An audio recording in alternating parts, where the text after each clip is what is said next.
in LA. When you come, yeah. Now you're on my turf. I know, I like it. I love it here. Amazing? Yeah. There's nothing like You've New been York. very busy here. Yes. Yes. You have a new podcast right now, right? Do you love it? I do. I love, it's called Hey Spirit, and I love being able to connect people, you know, all over the world and, you know, over a Zoom. It's amazing on how Spirit really validates that they're still with us. It's absolutely incredible. Yeah, and it's also like even scheduling too in your life. Like it's kind of cool. You can schedule a podcast more around you, which is nice. Yeah. Right. Well, Theresa says she connects to those who have passed on through something she calls spirit. So you say spirit guides you, but do you ever feel that like physically?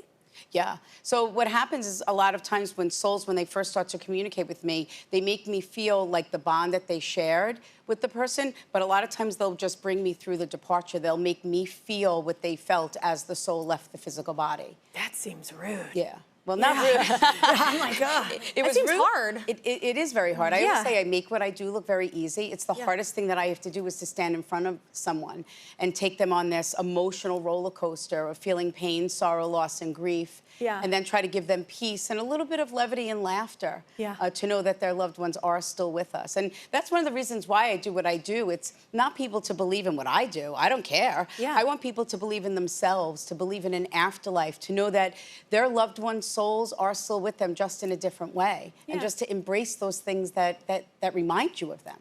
That's beautiful. But so whenever you say you feel it, like, do you actually feel it physically? Like, feel affected? Yeah, like I could feel like I already knew when I was standing back there that there was a real tragedy of a departure because I kept like tasting blood and I kept feeling like a blow to my chest, so. Like in the room? Like in here? When I was standing back there getting ready to, back there. Oh. Wow, that's heavy. Yeah. Because then you don't want to walk out there and go, hey. Well, you know, that's the thing, you know, people came here today. They didn't come to maybe expect to see me. They came to see you, right? They didn't know I was coming. Yeah. And that's what I always say, Spirit gives us exactly what we need to kind of restore our faith. Yeah. And to know that they are okay, and more importantly, that their soul is at peace. It provides probably so much closure for people and just such a peaceful way. Yeah. You can't imagine how many people pass and what people are left with for whatever reason. And some people come, they don't want to live anymore. They don't know how. There are times where people haven't spoken to other family members because someone died. And someone will come to a reading and it will restore their faith. It'll give them a purpose to live. They'll reunite families that haven't spoken. So it is so much more than just communicating with people that have died.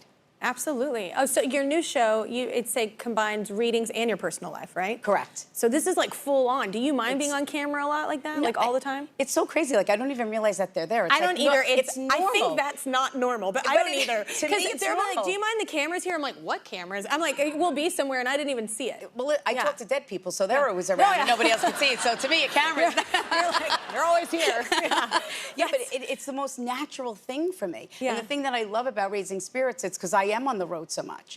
And I'm away a lot, and so they're on the bus with me. They're seeing what it's like in a day of a life of me, and it's. I think people probably see how draining it must be and feel, and that's an emotional roller coaster all the time. Every time you're talking with someone, it sure is. Yeah. But I wouldn't trade what I do for anything in the physical world. I consider it an honor and a privilege to be able to share my gift and to give someone some peace and comfort. And the fact that people trust me with the souls of their departed loved ones means the absolute world to me. So it's an honor to do what I do. So you told us before, but remind us what it's like for you when you start connecting. So what happens is I just feel immediately drawn. So I was drawn to this area, but I was more drawn to this area over here, down here, and up in here. And I just keep feeling there's just one soul that keeps bringing me through a very traumatic departure. So I keep getting like a blow to the chest, and I keep tasting blood. So that's my symbol for where someone passed tragically. And I always say, you know, like I said earlier, like nobody came here today thinking that they might hear from their loved one that has died. I always deliver messages. Heavy. It is, because sometimes someone might be afraid or not know what to expect when their loved one does come through, what they might say. But I can guarantee you it will always be things of faith and healing. So I don't want anyone to be afraid. Do you understand the tragedy up over here, ma'am?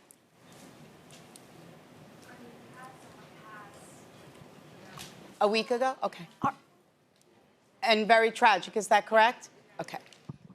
What? So, Yeah, actually. because now, do you feel like a chill or like some type of warmth move through you? A warmth, yeah. Okay. I asked the soul to move through you to validate that the soul is present. Wow. Because the reason why this is happening, because you and the family are afraid that the soul is not safe and at peace with God. Is that correct? I mean, I think so, right? Yeah. Yeah. Is that correct? Yeah. So just know that this is the soul's way of validating that they are okay, and more importantly, that we could not have prevented this departure. Wow. Do you understand that? Yeah. Yeah.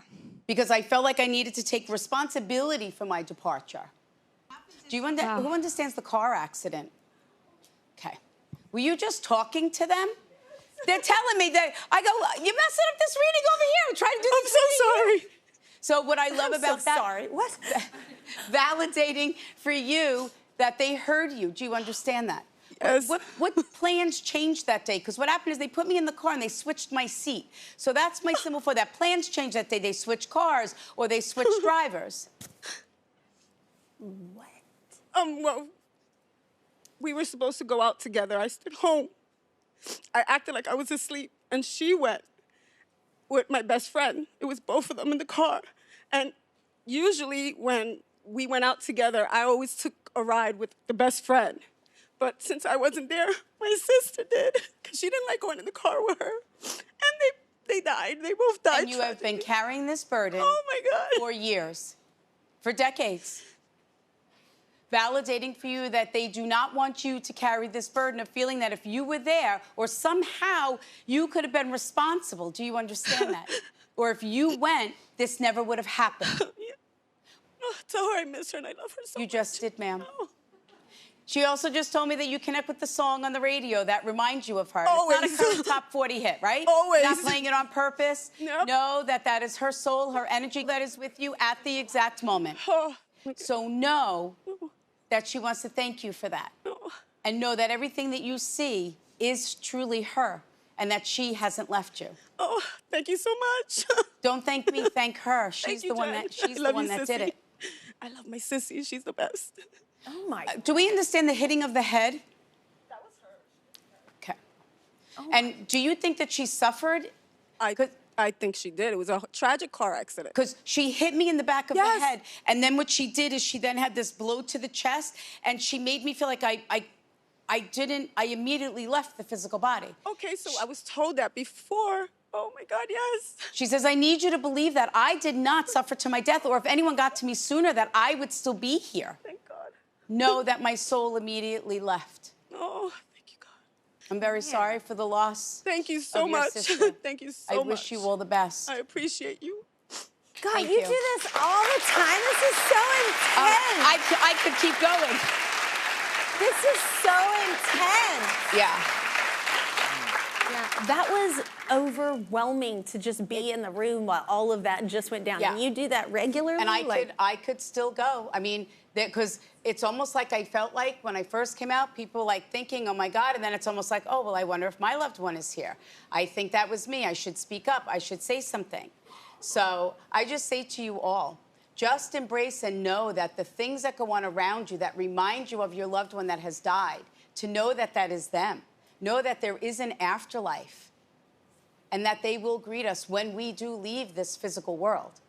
I can feel like there are so many people that have a million questions right now. And I understand and I read with respect. What I do is not for everyone. And I will never force messages on anyone. I can see how that might scare someone to where they would be quiet about it and then talk about it later. 1,000%. Yeah. Right. And that's okay. It freaked me the hell out. Well, give it up for Theresa Caputo, everybody. Theresa Caputo, Raising Spirits, premieres on Lifetime tomorrow night, and catch her on tour. Theresa Caputo live, the experience. Go online for tickets.